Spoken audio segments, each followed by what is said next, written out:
You ask Tiger to solve. This deals with linear equations with one unknown. The final result is x equals 1 over 2. Let's solve it step by step. Simplify the expression. Simplify the arithmetic. Group all x terms on the left side of the equation. Add 3x to both sides. Group like terms. Simplify the arithmetic.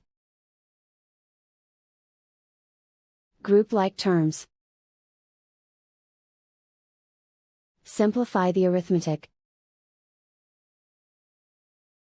Group all constants on the right side of the equation.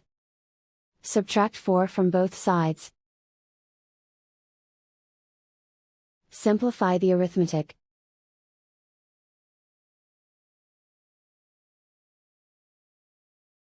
Isolate the x. Divide both sides by 8. Simplify the fraction. Find the greatest common factor of the numerator and denominator.